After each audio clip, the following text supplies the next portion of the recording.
Major Mohammad Ali Shah ji, देखिए आज अलविदा जुमा था, आज वहाँ अल-अक़सा मस्जिद में नमाज भी अदा की गई और देखिए आज भी वहाँ आंसू गैस के गोले छोड़े गए हैं। किस तरह से समझे इन हालातों को कि देखिए रमजान के मुकद्दस महीने में भी इन हमलों में कोई कमी नहीं आ रही है? राम जी, शुक्रिया। सबसे पहले तो मैं सबको अलविदा जुम्मा की मुबारकबाद देता हूँ सबको, हमारे जितने भी दर्शक हैं। गाजा में बहुत बुरे हाल है, जिस तरीके से सूरत हाल है अभी सब देख रहे हैं, बहुत बुरे हाल है। दुनिया को इनसे सीखना चाहिए। देखिए पिट रहे हैं बेचारे, बमबारी हो रही है हर तरीके से, चारों दिशाओं में बमबारी हो रही है। मालूम नहीं कि इफ्तियार कर पाएंगे, मालूम नहीं कि सुबह शहरी तक जी पाएंगे, कुछ भरोसा नहीं, कुछ मालूम। लेकिन फिर भी इनके जज्बे, इनका जुनून, इनका हौसला कायम है बिल्कुल।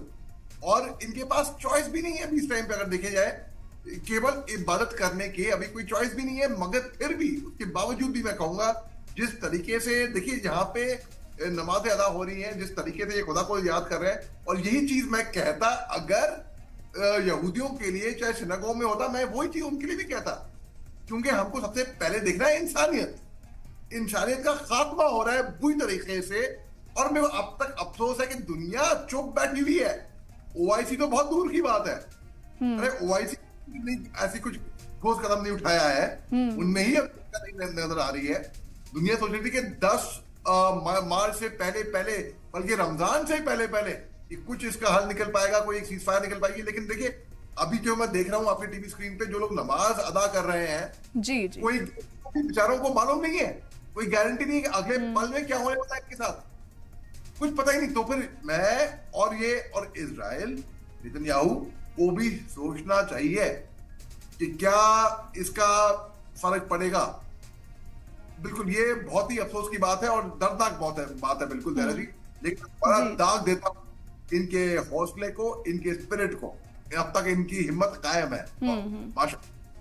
जी बिल्कुल, वाकई। मेजर मोहम्मद अली शाह जी, आप इस बात से कितना इत्तेफाक रखते हैं कि ईरान और चाइना अगर ना चाहता तो शायद ये हालात यहाँ पर ना बनते, और हमास का जो बैक उन्हें हासिल है और इसी वजह से हमास पीछे हटने को तैयार नहीं है इस जंग से?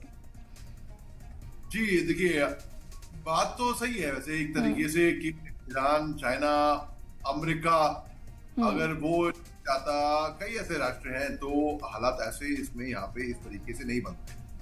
अब हमास की बात करें तो हमास को समझना चाहिए कि जब तक वो बंधक रखे रहेगा, हमले ऐसे ही तबातोड़ होते रहेंगे। उनको ये डर लग रहा है कि अगर वो बंधक छोड़ दे और तबातोड़ हमले नहीं रुके, तो उनके पास कोई स्टैंडिंग नहीं रहेगी उनको दिखाने के लिए। उनको ये समझना होगा कि अगर वो नहीं छोड़ा तब भी हमले हो रहे हैं, अगर छोड़ता है तो गारंटी नहीं है, मैं मानता हूं गारंटी नहीं है, लेकिन एक चांस तो है। तो मेरा मानना ऐसा है, जहां पे अगर 1% चांस भी हो उम्मीद की, तो वो 1% चांस आपको ले लेनी चाहिए। आगे खाई पीछे कुआं होता है और बीच में खड़े हैं, तो कहां पे हम खाई में जाएंगे, कुएं में जाएंगे? एक डिसीजन तो लेना ही पड़ेगा। हमास को वो बंधक, देखिए मैं इंसानियत के हमेशा पक्ष में रहता हूं, और ये नहीं कि यहूदी अरब, इंसानियत। हमास ने जो किया 7 अक्टूबर को 2023 में, वो बहुत ही गलत किया। इसकी जवाबी कार्रवाई नेतन्याहू ने की, कुछ ज्यादा एक्स्ट्रा तो टॉप चले गए वो। ये कार्रवाई नहीं, ये तो एक बहाना मुझे दिखता है, केवल एक बहाना। अच्छा ठीक है, आप बंधक पड़ रहे हो, हम हमास को खात्मा करेंगे, तो करिए, हमास का खात्मा करिए अगर करना है तो। आप मासूमों की जान क्यों ले रहे हो? रमजान के महीने में, रमजान के मुकद्दस महीने में देखिए कैसे तबातोड़ हमले हो रहे हैं, और ओआईसी की राष्ट्र वो तो खामोश है इस टाइम पे। अगर वो ही खामोश है तो हम क्या उम्मीद करें बाकी दुनिया से? बाकी दुनिया से तो कुछ उम्मीद लगा नहीं पाएंगे ना हम। यानी कि जो हो रहा है बहुत ज्यादा गलत हो रहा है, बहुत ज्यादा।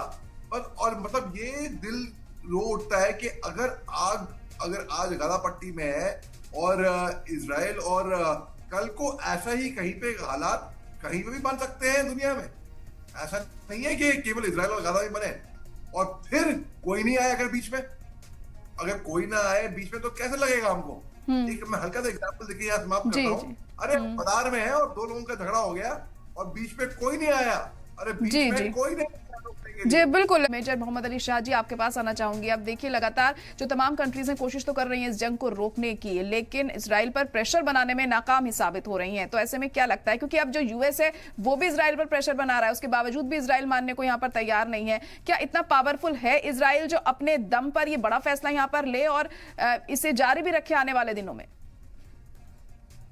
जी जरा जी, आपका बड़ा अच्छा सवाल है। देखिए, कई बार हम किसी चीज को करने में हम इतने दूर आगे आ जाते हैं कि पीछे लौटना बहुत ही मुश्किल होता है। हम सोचते हैं हम इतने दूर आ गए हैं। अब इजराइल ने, आप सोचिए, ताबड़तोड़ हमले करे हैं रमजान के महीने में, रमजान के मुकद्दस महीने में उन्होंने हमने नहीं छोड़े हैं अपने, दबाव बनाए उन पे। तो अब बहुत दबाव बनाया है, अमेरिका का भी दबाव बना है, लेकिन उन्होंने छोड़ा पे। इतने दूर आ गए हैं कि अब उन पे अगर दबाव बनाया जाए, वो दबाव भी फीका पड़ेगा उस मुकाबले कि जो दबाव अब तक इन पे बढ़ा है। तो इसमें केवल ओआईसी नहीं, केवल जो मुल्क कोशिश कर रहे हैं वो ही नहीं, एकजुट होकर पूरी दुनिया को एक साथ दबाव बनाना पड़ेगा इंसानियत के खातिर।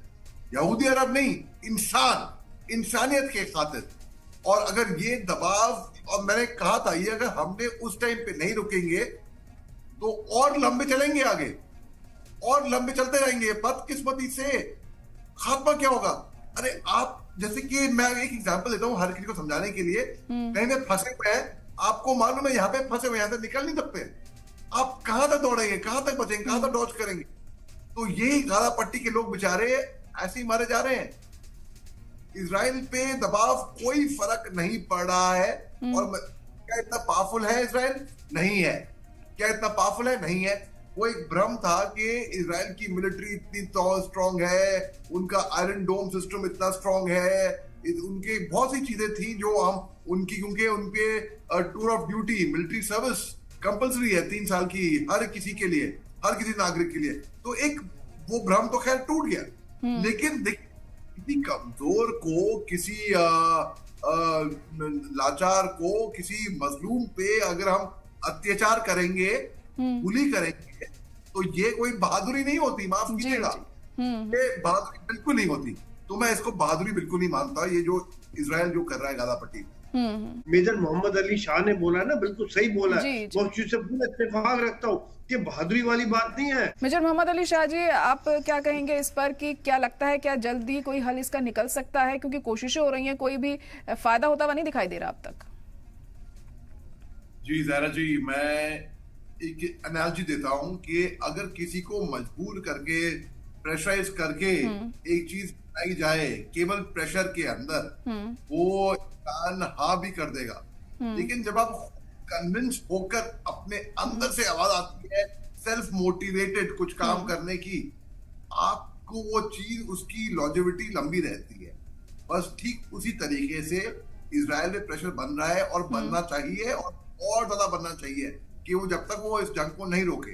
लेकिन क्या वो अपने अंदर से कन्विंस्ड है कि हमले को रोकने के लिए 7 अक्टूबर के बाद जो हमस ने घिनौनी हरकत करी है, उसके बाद नेतन्याहू ने अगले दिन ही आके बोला था मीडिया में कि वी आर एट वॉर, हम अभी युद्ध में हैं। और उन्होंने कहा था कि वो हमस को बिल्कुल खाक में बदल देंगे।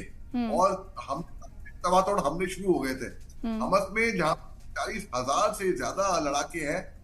आपको उनको खत्म करना एक आइडियोलॉजी है, एक बहुत ही मुश्किल काम है। काश वो खत्म कर पाते वो, और मासूमों की जान नहीं लेते। लेकिन अब लगता है कि जिस तरीके से इजराइल बढ़ा है, पूरे ऑड्स को पीछे छोड़ते हुए, कोई प्रेशर में नहीं आके, तो मुझे ईमानदारी की बात है, बदकिस्मती से मैं कह रहा हूं, बहुत दिल पे पत्थर रख के तकलीफ से मैं कह रहा हूं, मुझे नहीं लग रहा कि ये अभी रोकने वाले हैं हमले। और मेरे बेचारे जो गाजा पट्टी में जो विक्टिम है, दुनिया इजराइल की तरफ के खिलाफ हो रही है। तो इजराइल के सपोर्टर थे, वो खुद ही इजराइल के खिलाफ हो रहे हैं अभी। सिंपैथी इजराइल की तरफ आई भी थी, अब उन्होंने नाश कर दिया उसका। और जिस तरीके से इंटरनेट ने खात्मा किया है, तो मुझे लगता नहीं, अगर ये नहीं रोकेंगे जंग, तो दुनिया वैसी खराब हो रही है।